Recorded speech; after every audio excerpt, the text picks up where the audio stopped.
할렐루야. 오늘부터 누가복음 17장을 통해서 하나님의 말씀을 선포하겠습니다. 많은 성경학자들이 누가복음 15장, 16장, 17장이 매우 긴밀하게 연결되어 있다고 보고 있습니다.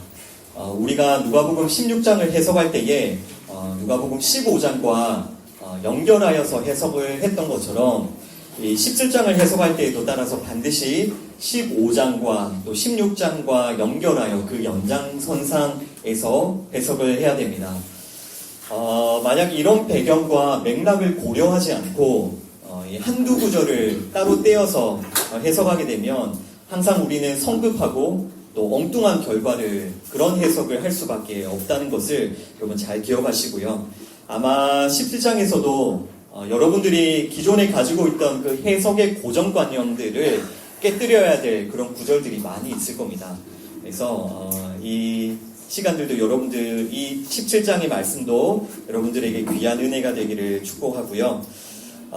예수님께서 지금 말씀하고 계신 15장과 16장의 그 맥락을 잠깐 우리가 정리를 해봅시다. 예수님께서는 15장에서 잃어버렸다가 다시 찾은 양과 또 드라크마, 아들의 비유를 말씀하셨죠.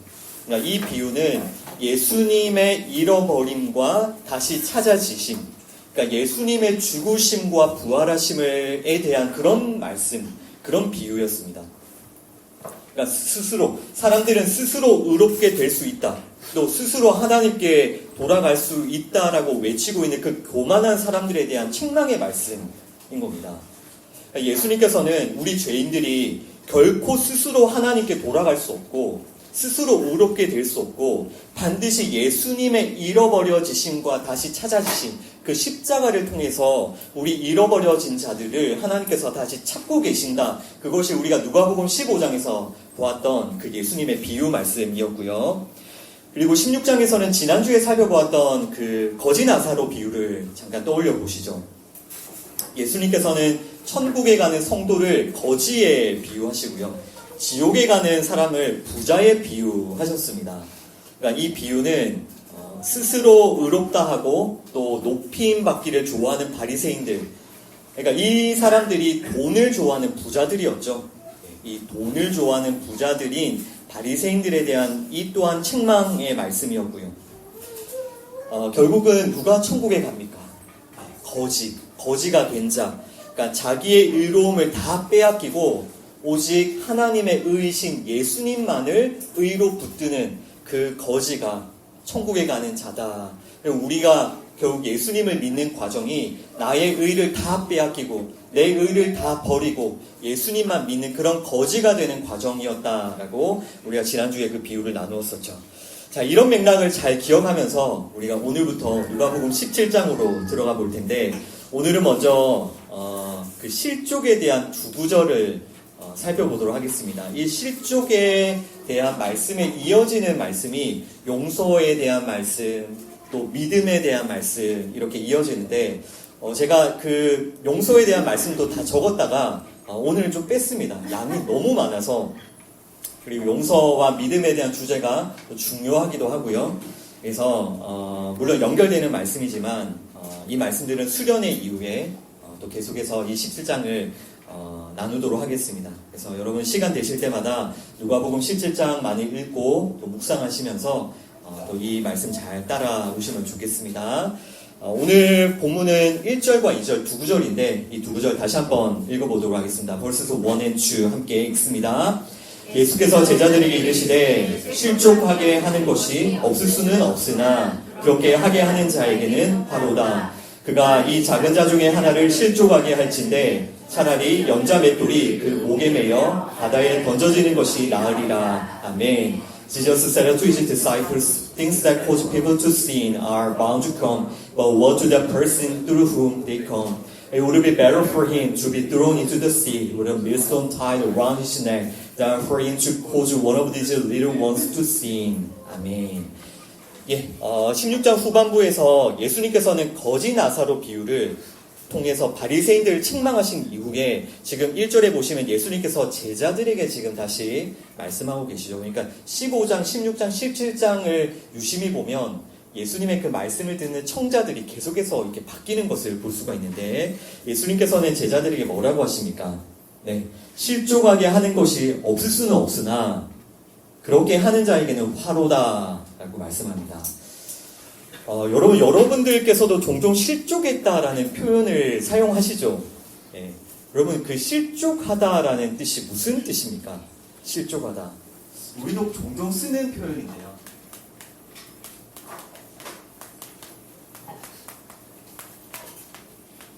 이 실족하다라는 뜻이 무슨 뜻이죠? 우리는 보통 언제 이 실족했다라는 단어를 씁니까? 누군가로부터 상처를 받고 또 뭔가에 대해서 실망했을 때, 나 실족했다라는 그런 표현을 쓰죠. 또 신앙생활을 아주 게을리하거나 또 교회를 나오지 않을 때도 그 사람 실족했다고 이런 표현들을 우리가 종종 쓰는데, 일단 이 실족하다라는 말의 그 문자적인 뜻은 어떤 장애물에 걸려서 넘어지고 또 어떤 함정에 빠진다라는 그런 뜻입니다. 그러니까 문자적인 것은 넘어지고, 장애물에 걸려서 넘어지고, 그리고 어떤 함정에 빠지다라는, 어디에 빠져서 헤어나오지 못하다라는 게 이 실족하다라는 것의 문자적인 뜻이라는 것은 이해가 되시죠? 근데 이 장애물에 넘어지고 또 어떤 구렁텅이나 함정에 빠져서 나오지 못하는 상태를 하나님 앞에서 살펴본다면 이것은 분명히 죄를 짓는 것이다라는 것도 우리가 이해할 수가 있습니다. 그러니까 이런 넘어지고, 사람이 넘어지고 또 어떤 구렁텅이에 빠져있는 모습은 이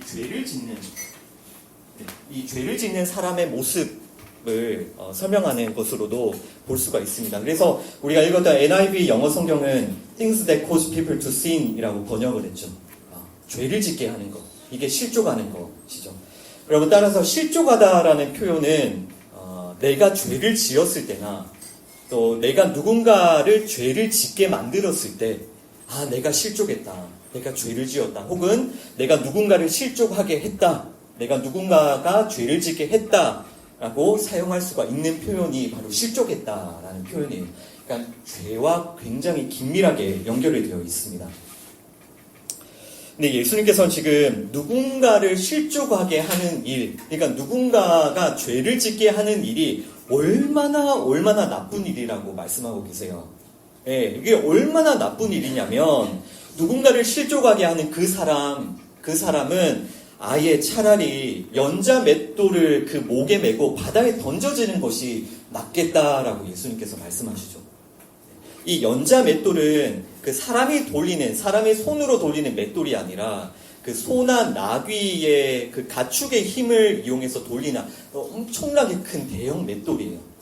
그래서 이 연자 맷돌 큰 거는 1톤이 넘는 것도 있다고 하죠. 이렇게 우리 가축에 매어서 이렇게 돌리는. 그러니까 이 연자 맷돌, 그렇게 무거운 맷돌을 목에 매어서 바다에 던져지는 것이 차라리 그게 나을 정도로 누군가를 실족하게 하는 자, 누군가가 죄를 짓게 만드는 것이 엄청나게 화 있다, 그 사람에게 화로다라고 예수님께서 말씀하고 계십니다. 자, 그렇다면 지금 예수님께서 누군가를 실족하게 하는 것이 화로다라고 예수님께서 말씀하고 계시는데, 이 누군가를 실족하게 하는 것이 어떤 뜻인지 우리가 좀 더 면밀하게 좀 살펴보도록 하겠습니다.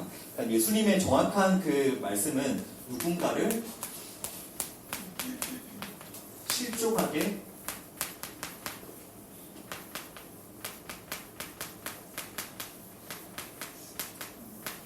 누군가를 실족하게 하는 것, 그 사람에게 화가 있다라고 말씀하시니까요.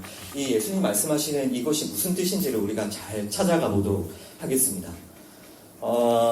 예수님께서 누군가를 실족하게 하는 자가 화가 있다고 이렇게 엄하게, 차라리 맷돌을 목에 메고 바다에 빠져 죽는 게 낫다고 할 정도로 이렇게 엄하게 말씀하시는 것은 분명한 이유가 있습니다. 중요한 힌트는 무엇이냐면 우리가 읽었던 2절입니다. 17장 2절에 보시면 예수님께서 뭐라고 말씀하시죠? 그가 이 작은 자 중에 하나를 실족하게 하면 이라고 말씀하시죠. 그러니까 이 작은 자,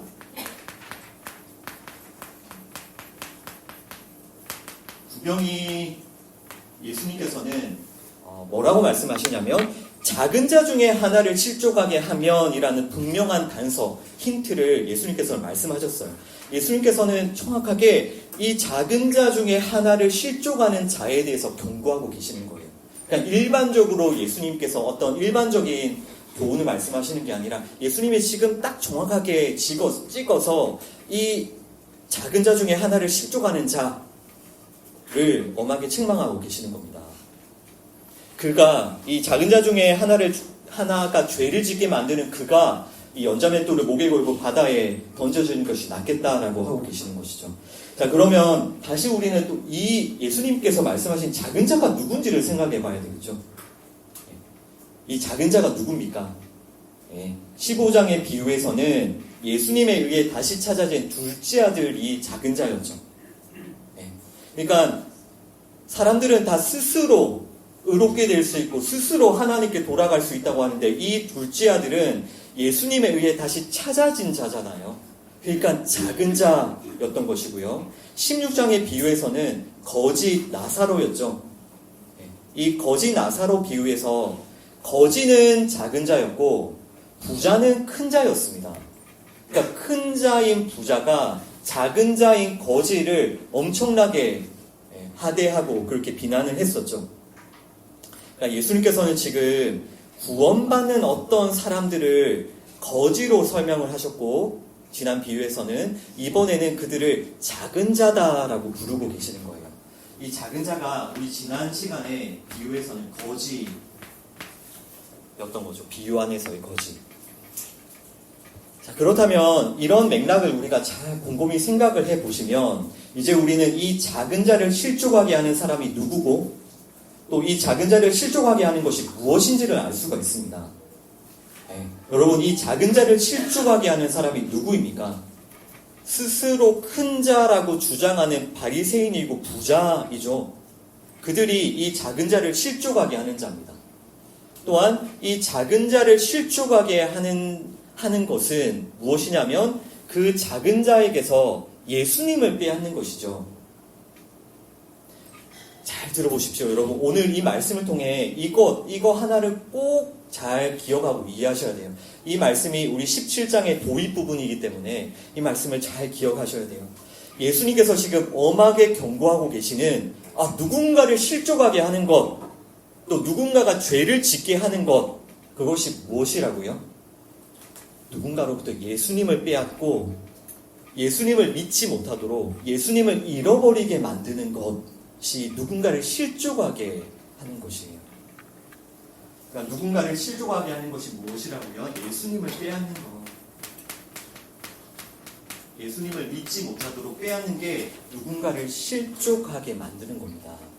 예수님을 믿지 못하게 예수님을 빼앗아 버리는 게 누군가가 죄를 짓게 만드는 것이다 라는 그런 뜻입니다.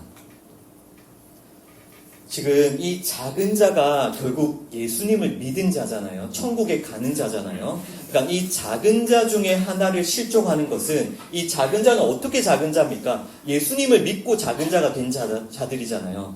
그러니까 그 예수님을 믿은 자들로부터 다시 예수님을 빼앗고 예수님을 믿지 못하게 하는 게 그게 사람을 실족하게 만드는 거예요. 여러분, 이것이 가장 무서운 죄고요. 하나님께서 가장 미워하시는 죄입니다. 도무지 어떠한 표현으로도 이 죄에 대한 형벌을, 책망을 설명할 수 없을 정도로 예수님이 얼마나 이 죄에 대해서 엄히 경고하시는지 그 연자맷돌을 예시로 드셔서 설명하시잖아요. 따라서 우리는 절대로 이 죄를 지어서도 안 되고요. 다른 사람이 이 죄를 짓게 해서도 안 돼요. 이 죄가 뭐라고요? 실족하게 하는 게 뭐라고요? 예수님을 빼앗고 예수님을 믿지 못하게 하는 거. 자, 지금 예수님께서 말씀하시는 이 작은 자 중에 하나를 실족하게 하는 이 부분에 대해서 우리가 마태복음의 말씀을 보면 좀 더 명확하게 잘 알 수가 있습니다. 그래서 우리 시간 마태복음 말씀을 좀 참조해서 읽어보도록 하겠습니다. 마태복음 18장 5절과 6절 말씀입니다. Matthew chapter 18 verses 5 and 6 함께 읽습니다. 또 누구든지 내 이름으로 이런 어린아이 하나를 영접하면 곧 나를 영접함이니 누구든지 나를 믿는 이 작은 자 중 하나를 실족하게 하면 차라리 연자 맷돌이 그 목에 달려서 깊은 바다에 빠뜨려지는 것이 나으리라. 아멘. And whoever reckons a little child like this in my name reckons me. But if anyone causes one of these little ones who believe in me to sin, it would be better for him to have a large millstone hung around his neck and to be drowned in the depth of the sea. 아멘. 자, 지금 마태복음 읽었던 18장 6절 말씀이 우리가 살펴보고 있는 오늘 본문 말씀, 누가복음 17장 1절과 2절과 똑같은 말씀이죠. 지금 마태복음에서도 예수님께서 분명히 말씀하시죠. 누구든지 나를 믿는 이 작은 자 중 하나를 실족하게 하면, 그러니까 마태복음에는 하나의 단서를 하나 예수님께서 더 붙이시는데, 나를 믿는 작은 자 중에 하나를 실족하게 하면, 따라서 이 작은 자가 누구라고요? 예수님을 믿는 자가 작은 자죠. 이 작은 자를 실족하게 하면, 작은 자 중 하나를 실족하게 하는 것은 결국은 그가 믿고 있는, 작은 자가 믿고 있는 예수님을 빼앗아 버리고 예수님을 믿지 못하게 만드는 겁니다. 자, 그리고 5절을 보십시오. 5절. 그 마태복음 18장 5절. 누구든지 내 이름으로 이런 어린아이 하나를 영접하면 곧 나를 영접함이다. 이렇게 예수님께서 말씀하셨는데 이 부분을 꼭 기억하셔야 돼요. 마태복음에서는 어린아이에 대한 말씀과 또 실족하게 하는 자에 대한 말씀이 서로 이어져 있어요. 예수님께서는 어린아이에 대해서 말씀하신 뒤에 이 작은 자 중에 하나를 실족하는 자에 대해서 엄하게 경고하고 계시거든요. 이렇게 이어지고 있습니다. 근데 이 어린아이에 대해서 당시 유대 사회에서는 사람을 계수하잖아요. 사람 수를 세할 때 어린아이는 계수에 포함하지도 않았습니다. 그건 어떤 뜻입니까? 네. 어린아이라는 그 존재를 그냥 다 무시했던 그런 사회였어요. 왜냐하면 어린아이는 혼자 살 수 없고 또 너무나도 약하고 부족하고 비천해 보이는 존재이기 때문에 그 어린아이라는 존재는 아예 사람으로 여겨지지도 않았던 그런 때가 당시 사회의 문화였습니다. 근데 지금 예수님께서 뭐라고 하시냐면 나를 영접하는 것이 곧 어린아이 하나를 영접하는 것이다 라고 말씀하고 계시거든요. 이 부분을 잘 이해해야 곧바로 예수님께서 설명하시는 실족하는 것을 우리가 잘 연결해서 이해할 수 있겠죠. 그러니까 어린아이를 영접하는 것이 곧 나를 영접하는 것이다. 이 말씀 뒤에 실족하는 자에 대해서 말씀하고 계시니까요. 자, 그러면 어린아이를 영접하는 것이 나를 영접하는 것이다. 이게 무슨 뜻이겠습니까? 예수님께서는 어린아이의 모습으로 오셨다라는 뜻이죠. 어린아이를 영접하는 게 예수님을 영접하는 거니까요. 예수님은 어떤 모습으로 오셨다는 겁니까? 어린아이의 모습으로 이 땅에 오셨다라는 뜻이에요. 예수님이 그런 어린아이의 모습으로 이 땅에 오셨기 때문에 스스로 어른이라고 주장하는 자들은 그때가 어떤 시대라고요? 어린아이를 사람 취급 안 했던 시대라고요. 그러니까 스스로 어른이라고 생각하는 자들은 절대로 어린아이로 오신 예수님을 영접할 수가 없는 겁니다. 아시겠죠? 예수님이 어린아이로 오셨기 때문에 나는 어린이다, 나는 큰 자라고 생각하는 사람들은 절대로 예수님을 영접할 수가 없습니다. 그러면 과연 누가 어린아이로 오신 예수님을 영접할 수 있죠? 예, 어린아이가 된 자, 작은 자가 된 자. 그래서 예수님께서 이 작은 자가 나를 믿는 자다라고 하시는 거예요. 작은 자가 되어야지만 어린아이로 오신 예수님을 영접할 수 있기 때문에. 그러니까 지금 예수님을 영접하는 어린아이들, 이 작은 자들이 어떤 자들입니까? 왜 작은 자가 됩니까? 이들은 분명히 겉모습은 어른일 수 있지만 왜 나는 어린아이입니다. 나는 작은 자입니다. 그래서 나는 예수님을 믿습니다. 그런 고백이 어떻게 나올 수가 있습니까? 사람에게서. 내 안에 하나님께서 기뻐하시는 어떠한 의로움도 없구나. 내 안에 하나님께서 기뻐하시는 어떠한 선한 것도 없구나. 내 안에 온통 하나님이 미워하시는 죄, 어두운 죄만 내 안에 가득하구나. 이런 나의 그 죄인됨을 철저하게 폭로당한 자. 나는 결코 나 스스로 하나님께 앞에 설 수 없습니다. 나 스스로 하나님 앞에 나아갈 수 없습니다. 그 사람이 작은 자고 어린아이죠. 자기가 어른이면 자기가 가진 능력이 있고 자기가 믿는 의로움이 있을 거잖아요. 근데 사람이 그 죄를 다 폭로당하면 우리 지난 시간에 나눴던 것처럼 거지처럼 내 안에 있는 나의 의를 탈탈 털려서 다 빼앗기면 나는 스스로 하나님께 나아갈 수 없구나라는 것을 결과적으로 알게 됩니다. 저희들 이 시간 모두 다 하나님께 예배드리기 위해 나왔지만 우리가 스스로 하나님께 나아갈 수가 없다고요. 이렇게 여러분의 몸만 나와 있으면 하나님께 나아가는 겁니까? 아니면 내가 마음을 쥐어짜내서 내가 지극정성으로 예배를 드리면 그게 하나님께 나아가는 겁니까? 아닙니다. 우리 사람은 하나님께 스스로 나아갈 수가 없습니다. 그게 우리 안에 있는 그 의로움을 다 폭격당하고 그 나의 의가 다 박살난 자, 어린 아이인 겁니다. 그러니까 그 어린 아이만, 그 작은 자가 된 자만 의이신 예수님을 영접하는 겁니다. 자, 그러면 이런 배경을 잘 기억하시고 다시 한번 나를 믿는 이 작은 자 중에 하나를 실족하게 하는 것에 대한 말씀을 생각해 보시죠. 이 나를 믿는 이 작은 자 중에 하나를 실족하는 것은 결국 어떻게 하는 겁니까? 아까 그 실족하게 하는 건 예수님 빼앗는 거라고 했는데 결국 이게 어떻게 하는 거죠? 너희들 작은 자가 되지 말고 큰 자가 돼. 이것이 실족하게 하는 거죠. 너희들 어린아이가 되지 말고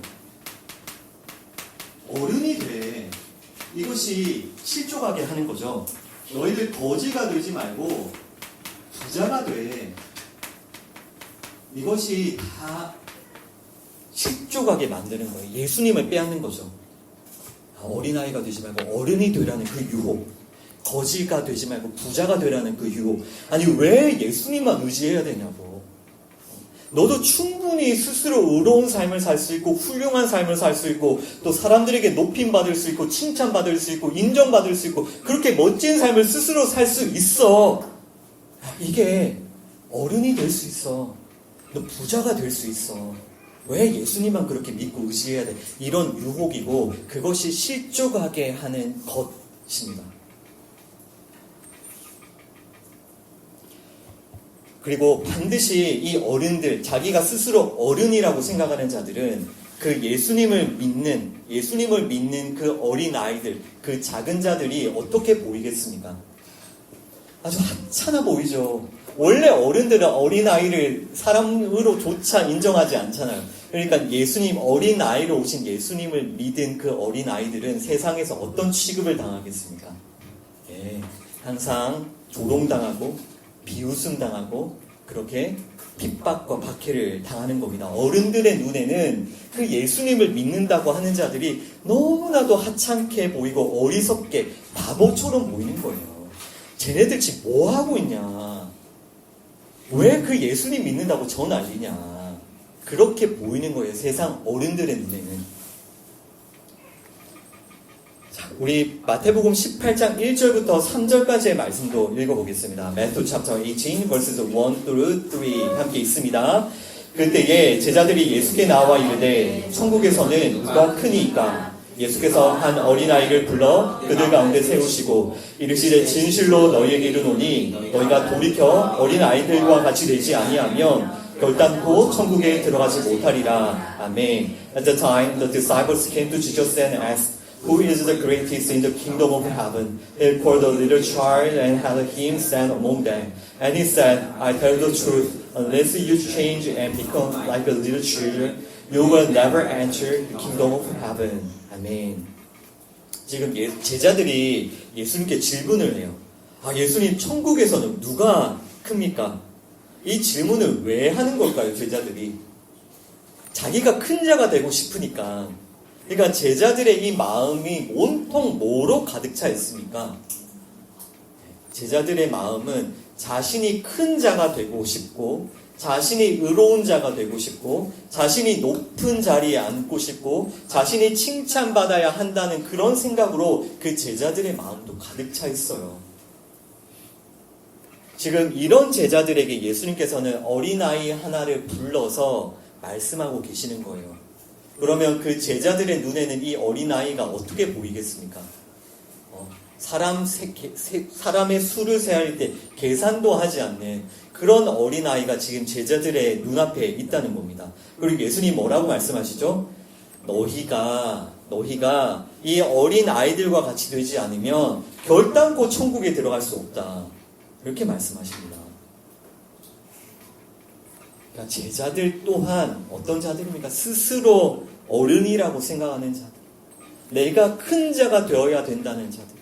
내 안에 내가 스스로 의롭게 될 수 있다고 생각하는 게 이 제자들이고, 이런 그 어른이 되어 있는 이 제자들은 어린 아이를 눈앞에 예수님께서 세우신 그 어린 아이를 받아들일 수 없고요. 당연히 어린 아이로 오신 예수님도 영접할 수가 없죠. 아니, 나에게 힘이 있고 나에게 능력이 있는데 왜 어린 아이를 영접하겠습니까? 나에게 도움도 안 되는 이 어린 아이를. 사람은 나보다 더 큰 어른이면 굽신굽신거리지만 내가 훨씬 더 힘이 있고 내가 훨씬 더 의롭고 내가 훨씬 더 능력이 있는데 왜 그 어린아이를 영접하겠냐고요. 영접할 수가 없습니다. 따라서 이 어린아이로 오신 예수님을 영접할 수 있는 사람은 누구만 가능하다고요? 그 마음에 있는 자기의가 폭격당한 자. 내가 의지하던 내 힘과 능력과 나의 의로움이 모두 부인당하고 철저하게 그 눈앞에 있는 어린 아이보다 더 내가 비천한 존재구나. 나는 사람으로 계수가 될 수도 없는 비천한 존재구나라는 것을 깨달은 자만이 이 어린아이로 오신 예수님을 영접할 수가 있는 겁니다. 자, 우리가 마태복음의 이 맥락을 좀 살펴봤는데요. 마태복음에서는 예수님과 제자들의 이런 대화 가운데 예수님께서 나를 믿는 이 작은 자 중 하나를 실족하는 자를 엄하게 책망하고 계시다라는 것을 기억하십시오. 그러니까 실족하게 하는 게 무엇인지 아시겠죠? 큰 자가 되라는 겁니다. 어른이 되라는 거고 부자가 되라는 거. 이게 예수님을 빼앗는 거라고요. 근데 여러분 한번 세상에 나가서 세상의 메시지를 들어보십시오. 세상의 메시지는 모두가 다 큰 자가 되라, 어른이 되라, 부자가 되라. 그것이 이 세상의 메시지예요. 그러니까 세상은 날마다 여러분들로부터 예수님을 빼앗고 여러분들을 실족하게 만들고 있습니다. 이게 이렇게 그 작은 자를 실족하게 하는 것, 예수님을 믿지 못하도록 예수님을 빼앗아가는 것, 이것이 우리가 살펴본 대로 바리새인과 서기관의 모습이기도 하고요. 그리고 안타깝게도 제자들의 모습이기도 합니다. 그렇다면 여러분, 우리에게도 동일하게 이 죄가 강력하게 자리 잡고 있다라는 것을 우리는 반드시 알아야 됩니다. 물론 우리 주변에 있는 세상이, 우리 주변에 어떤 바리새인이 우리를 실족하게 만들 수 있지만 우리 자신이 우리 스스로를 실족하게 할 수 있는 거예요. 이 죄가 우리에게 있으니까요. 예수님을 믿는 이 작은 자를 실족하게 하는 것은 우리의 죄가 될 수도 있고요. 심지어 교회의 죄가 될 수도 있습니다. 이게 얼마나 무서운 이야기입니까? 예수님을 믿지 못하도록 예수님을 빼앗고 예수님 대신 자신을 의지하고 자신을 위해 살아가게 하는 게 그게 변질되고 타락한 교회의 모습인 거예요. 우리 자신도 그렇고 교회도 그렇고 이렇게 타락하고 변질될 수 있다는 것을 기억하면서 우리 정말 스스로를 잘 돌아보아야 됩니다. 그리고 우리는 정말 간절하게 말씀과 기도로 예수님을 붙들어야 되겠죠. 자, 자, 여러분, 그 성도와 교회가 어떤 자들이냐면, 어린 아이로 오신 예수님을 영접하는 자들임을 꼭 기억하십시오. 그러니까 나의 의로움, 나의 능력, 나의 것은 철저히 부인하고 오직 예수님만 믿고 붙드는 자리로 점점 내려가는 게 성도이고 교회입니다. 그 어린 아이보다 더 낮아지지 않으면 예수님을 영접할 수가 없어요. 그러니까 철저히 예수님만 의지하고 철저히 그 하나님만 의지하는 모습으로 우리 성도와 교회들은 계속해서 낮아지고 계속해서 깨어지고 계속해서 엎드려야 되는 겁니다. 여러분, 이것이 성도와 교회의 모습이라는 것을 여러분 잘 아신다면, 그러면 이해하셨죠? 실족하는 게 무엇이고, 우리가 그 실족하지 않는 삶이 결국 예수님을 믿기 위해서 어린아이처럼 낮아지는 삶이라는 걸 아셨다면, 여러분, 무엇이 하나님의 은혜이고, 무엇이 하나님의 축복인지도 아시겠죠? 잘 생각해 보세요. 모든 것이 여러분들의 뜻대로 잘 풀리고 여러분들이 좋아하고 의지하는 것을 풍성히 누리는 게 은혜와 축복 맞습니까? 아닙니다. 그것이 오히려 여러분들을 실족하게 만들 수 있는 거예요. 모든 게 내 뜻대로 잘 풀리고 내가 얻고자 하는 거 다 얻는 게 그게 너무나도 여러분들을 실족하게 만들 수 있어요. 여러분들에게서 예수님을 빼앗아 갈 수 있어요. 그러면 그것은 절대로 은혜가 아니고 축복이 아니죠. 그러니까 하나님의 은혜와 축복이 무엇인지를 꼭 기억하십시오. 하나님의 은혜와 축복. 여러분들을 도우시는 그 하나님의 은혜와 축복. 이게 무엇이라고요? 여러분들이 실족하지 않게 하는 것. 실족하지 않게 하는 게 뭐라고요? 예수님만 붙드는 그런 어린아이가 되게 하는 게 하나님의 은혜와 축복임을 믿습니까, 여러분? 아멘? 이것은 믿으셔야 돼요. 이것을 다 거꾸로 생각하고 있어요. 하나님의 은혜와 축복이 내가 가지고 싶은 거 다 가지고 내가 원하는 내 뜻대로 다 풀리고 그렇게 만사형통해야 나는 하나님께 은혜를 받았다. 나는 하나님께 축복을 받았다. 다 그렇게 생각하고 살잖아요. 그런데 실제로는 모든 게 내 뜻대로 풀리는 게 내가 원하는 것 다 받는 게 여러분들로부터 예수님을 빼앗고 있다고요. 실족하게 만드는 겁니다.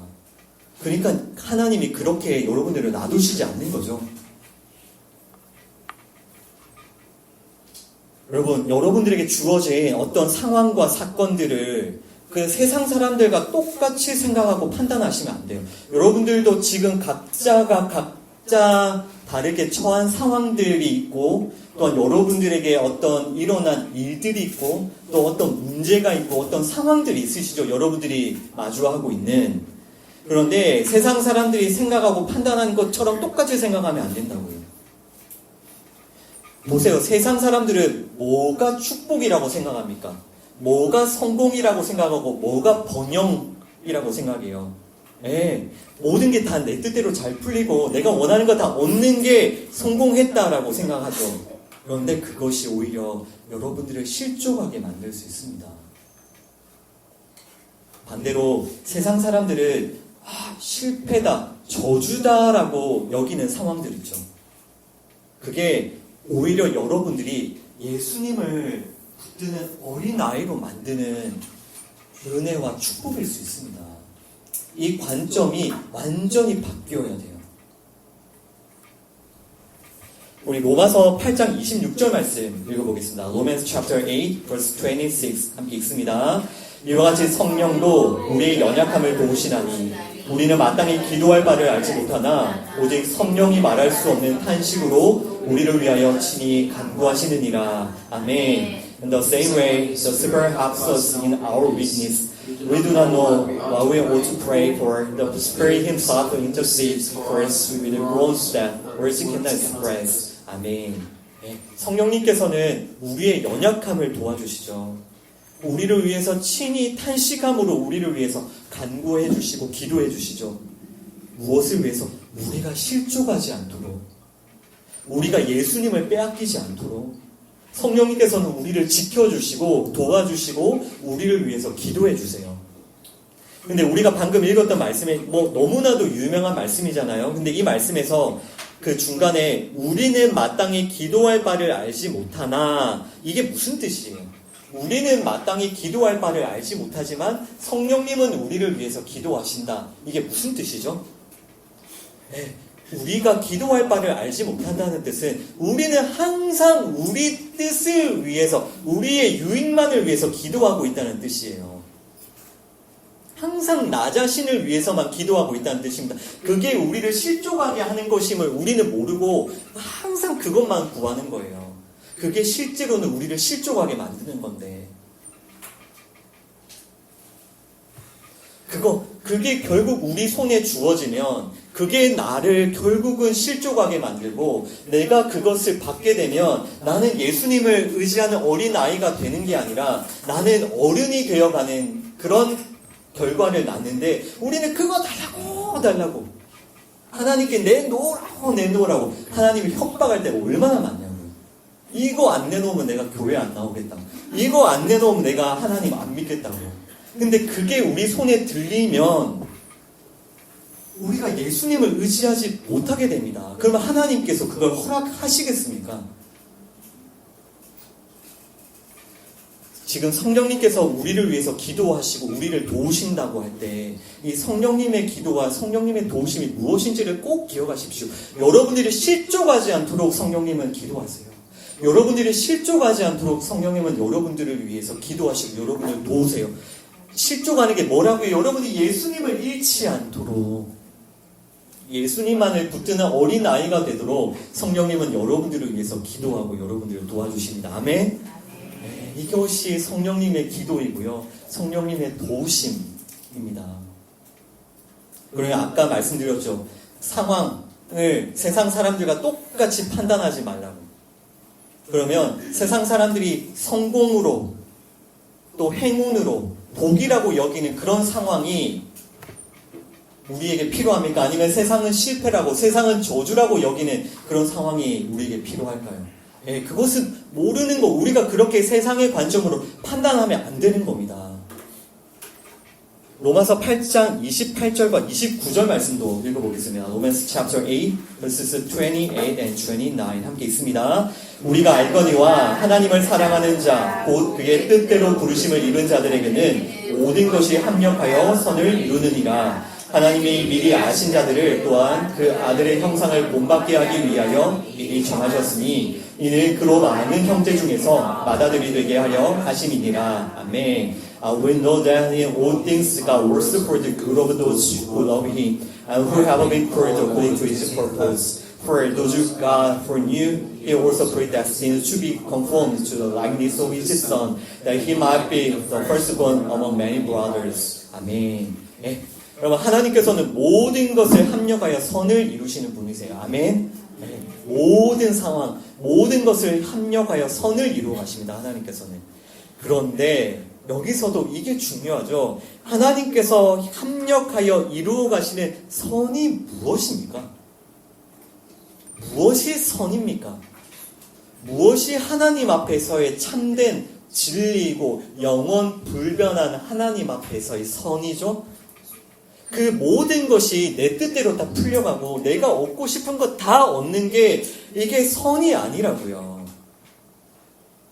그 29절을 보십시오.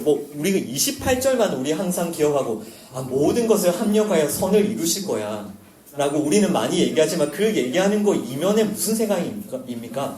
모든 것이 합력하여서 내 뜻대로 다 될 거야. 우리는 늘 그 생각만 하고 하지만 그게 아닙니다. 29절 보시죠. 하나님께서는 우리가 그 아들의 형상을 본받게 하시죠. 예수님의 형상을 본받게 하십니다.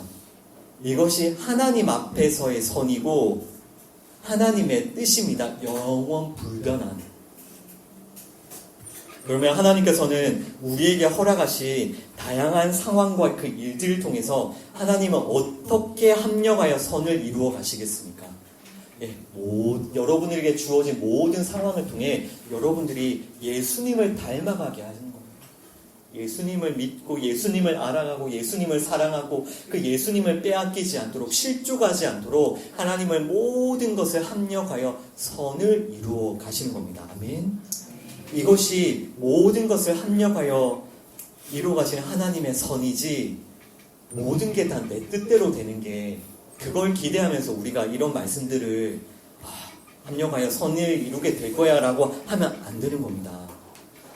따라서 여러분 절대로 여러분들이 지금 처한 상황과 그 환경과 또 어떤 문제와 또 고난과 또 그 일들에 대해서 혹은 다른 사람이 처한 상황과 일들도 여러분 보시잖아요.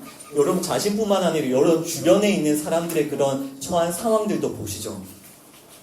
절대로 인간적인 생각으로 판단하지 마십시오. 저 사람 실패했다고, 저 사람 저주 받았다고, 저 사람 예수님 믿는데 왜 저렇게 사냐고, 저 사람 참 불쌍하다고 그렇게 판단하지 마십시오. 우리가 그렇게 인간적으로 생각하는 사람이 하나님의 그 합력 안에서 선을 이루어가는 예수님만을 믿는 어린아이가 되고 있는 과정일 수도 있습니다. 세상 사람들은 다 저주받았다고 욕할지라도, 세상 사람들은 다 비난하고 조롱할지라도 그 과정이 예수님을 믿는 어린아이가 되는 과정일 수도 있다는 겁니다. 그래서 절대로 여러분 자신에 대해서도 다른 사람에 대해서도 인간적인 눈으로 판단하시면 안 됩니다. 로마서 8장 35절과 37절 말씀, 로마서 chapter 8 verse 35 and 37 함께 있습니다. 누가 우리를 그리스도의 사랑에서 끊으리요? 환난이나 곤고나 박해나 기근이나 적신이나 위험이나 가리나. 그러나 이 모든 일에 우리를 사랑하시는 이로 말미암아 우리가 넉넉히 이기느니라. 아멘. Who shall separate us from the love of Christ? Shall trouble or hardship or persecution or famine or nakedness or danger or sword? No, in all these things we are more than conquerors through Him who loves us. 아멘.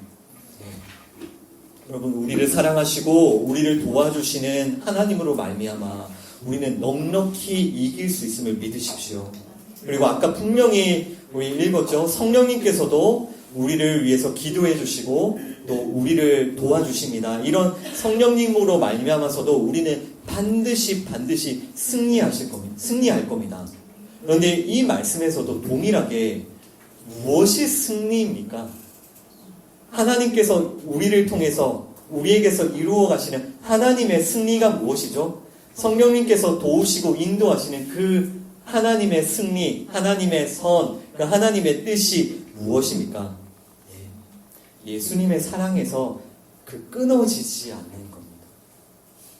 내가 예수님의 사랑에서 끊어지지 않는 게 하나님의 승리. 그것이 하나님의 뜻입니다. 하나님의 도우심이 없으면, 성령님의 도우심이 없으면 우리 여기에 모인 우리는 정말 단 한 명도 빠짐없이 이미 이 예수 그리스도의 사랑에서 다 끊어졌을 거예요. 그러나 하나님께서는 우리가 절대로 예수님으로부터 끊어지지 않도록, 실족하지 않도록 성령님은 그렇게 우리를 신실하게 도와가고 계시는 겁니다. 이것이 승리입니다. 그리고 이것이 종말론적으로, 묵시적으로 이미 완성되어져 있는 여러분들의 구원인 겁니다.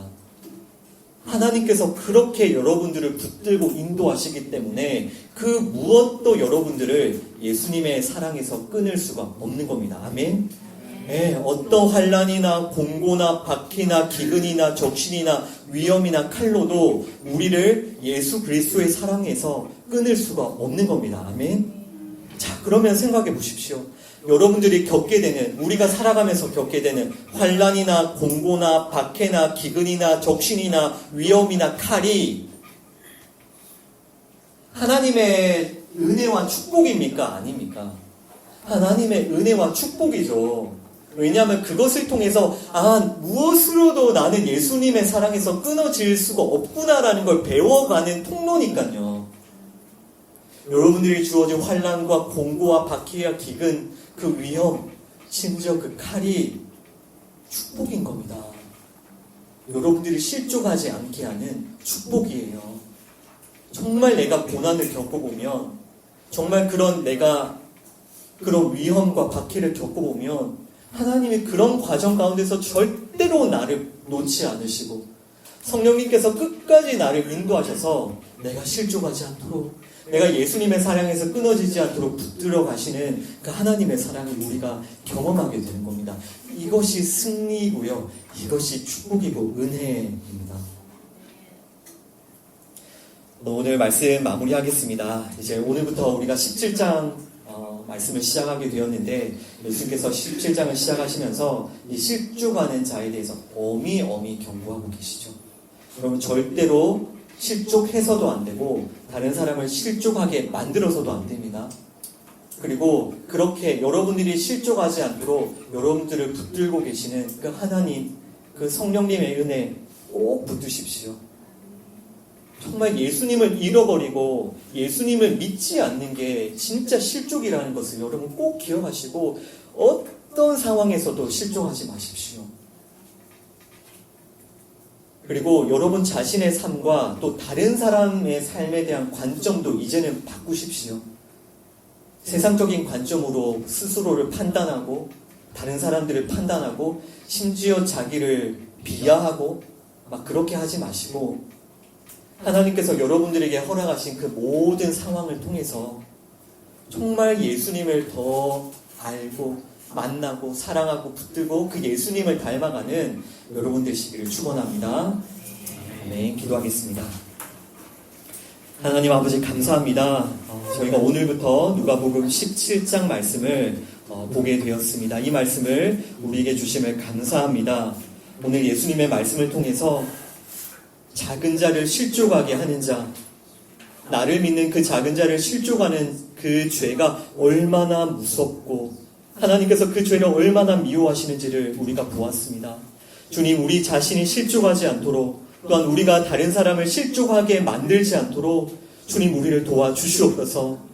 주님이 실족하는 것이 예수님을 잃어버리는 것이고 예수님을 빼앗는 것이고 예수님 대신에 자기 의를 의지하고 자기 자신의 능력을 의지하고 자기 자신의 그 가능성을 의지하는 것임을 기억하며 스스로 어른이 되고자, 스스로 부자가 되고자, 스스로 의롭게 되고자 그렇게 외치고 있는 이 세상의 메시지들을 저희가 잘 분별하게 하여 주시옵소서. 하나님께서 허락하신 그 모든 상황 가운데 하나님, 저희가 정말 예수님만 의지하는 어린아이가 되게 하여 주시옵소서. 그렇게 우리를 빚어 주시옵소서. 예수님의 이름으로 기도합니다. 아멘. 우리 오늘 말씀 기억하면서 함께 기도합시다. 여러분, 실족하는 것이 예수님을 잃어버리고 예수님을 빼앗기고 예수님 대신에 나 자신만을 생각하고 나 자신의 유익만을 구하고 나의 뜻만을 구하는 게, 그것이 실족한 것입니다. 여러분, 혹시 그런 상황 가운데 있습니까? 신앙생활을 하고는 있지만 예수님에 대해서 관심이 없고 예수님을 더 알고 싶지도 않고 정말 예수님을 간절히 찾고 구하는 그런 마음이 식어져 있습니까? 여러분, 이 시간 주님께 도움을 구하십시오. 은혜를 구하십시오. 하나님께서, 성령님께서 여러분들이 실족하지 않도록 이 시간 찾아오셔서 여러분들을 도와주실 겁니다. 다시 여러분들이 예수님을 닮아가도록, 예수님의 사랑에서 끊어지지 않도록 하나님께서 여러분들을 도와주실 겁니다. 우리가 정말 실족하여 예수님으로부터 멀어졌던 우리 자신의 이 죄를 주님께 고백하며 하나님의 그 은혜를 구하며 이 시간 함께 기도하도록 하겠습니다. 하나님 아버지, 그렇습니다. 하나님, 정말 이 실족하는 것이 하나님, 우리가 예수님을 알지 못하고 또한 예수님으로부터 멀리 떠나고 예수님을 빼앗기고 예수님 대신에 나 자신만을 생각하고 나 자신의 유익만을 구하고 나 자신의 뜻만을 구하는 하나님, 우리 자신이 정말 이 실족한 자와 같았음을 주님께 고백합니다. 주 불쌍히 여겨주시옵소서. 주여, 우리가 실족하지 않도록 주님 우리를 긍휼히 여기시고 우리를 붙들어 주시옵소서. 세상은 또 이 어른들 자신들을 자칭 어른이라고 생각하는 자들은 우리가 우리로부터 예수님을 빼앗고 우리가 예수님을 믿지 못하도록 우리를 실족하게 만들지만, 주님, 우리가 예수님을 잃지 않도록 정말 예수님을 떠나지 않도록 주님 우리를 긍휼히 여겨주시고 정말 우리를 도와주시옵소서. 성령님, 이 시간 오셔서 우리의 탄식함으로 위하여서 기도하여 주시고 우리를 도와주시옵소서. 우리가 그 예수님을 더욱더 간절히 찾고 구하며 그 예수님을 알아가고 예수님을 사랑하고 예수님을 닮아갈 수 있도록 우리의 마음과 시선이 오직 예수님께만 고정될 수 있도록 성령님 이 시간 오셔서 우리를 인도하여 주옵소서. 우리가 실족하지 않도록 성령님 우리를 도와주시옵소서. 하나님 아버지 우리를 도와주시옵소서. 우리 시간 함께 기도할 때에 우리 자신과 우리 다른 사람의 그 삶에 대한 관점을 바꿀 수 있도록 기도합시다. 우리 정말 우리 자신과 다른 사람들에 대해서 우리도 세상 사람들과 똑같이 평가하고 판단하지 않았습니까? 세상 사람들이 실패라고, 세상 사람들이 저주라고, 세상 사람들이 그 비우는 그거 우리도 똑같이 그렇게 생각하지 않았습니까? 우리가 정말 그 관점을 바꿀 수 있도록 기도합시다. 무엇이 은혜이고 무엇이 축복입니까? 우리가 예수님만 의지하는 어린 아이가 되게 하는 그 모든 과정들이 하나님의 은혜이고 축복임을 믿습니다. 그것이 겉으로는 고난처럼 역경처럼 정말 너무나도 힘든 일처럼 우리에게 다가올 수 있지만 그것 또한 하나님의 축복이고 은혜임을 믿습니다. 우리가 그렇게 관점을 바꿀 수 있도록 또 그 하나님의 그 축복과 은혜를 통하여서 우리가 정말 예수님을 믿는 어린아이가 될 수 있도록 이 시간 함께 기도하겠습니다. 하나님 아버지, 우리 자신에 대해서 또 다른 사람에 대해서 우리가 정말 인간적인 관점으로 항상 생각하고 판단했던 것을 용서하여 주시옵소서. 정말 우리가 어떤 일이 일어나면 우리 자신에게 다른 사람에게 어떤 일이 일어나면 세상 사람과 똑같이 생각하고 똑같이 판단하고 평가했던 것들을 주여 용서하여 주시옵소서. 하나님 이 시간 우리에게 하나님의 그 마음 하나님의 믿음을 우리에게 부어주시옵소서. 하나님 아버지 정말 우리가 정말 이 하나님께서 허락하신 그 모든 상황과 그 모든 일들을 통하여서 예수님을 믿는 어린아이가 되기 원합니다. 또 그 어린아이가 될 수 있도록 우리를 빚어가시는 그 하나님의 손길을 경험하기 원합니다. 하나님 우리 삶의 관점을 바꾸게 하여 주시옵소서. 하나님 이제는 정말 우리가 예수님을 믿는 어린아이가 되는 것이 하나님의 축복과 은혜임을 기억하는 저희가 되게 하여 주시옵소서. 주님 그렇게 성령님 우리에게 오셔서 우리를 도와주시고 인도하여 주시옵소서.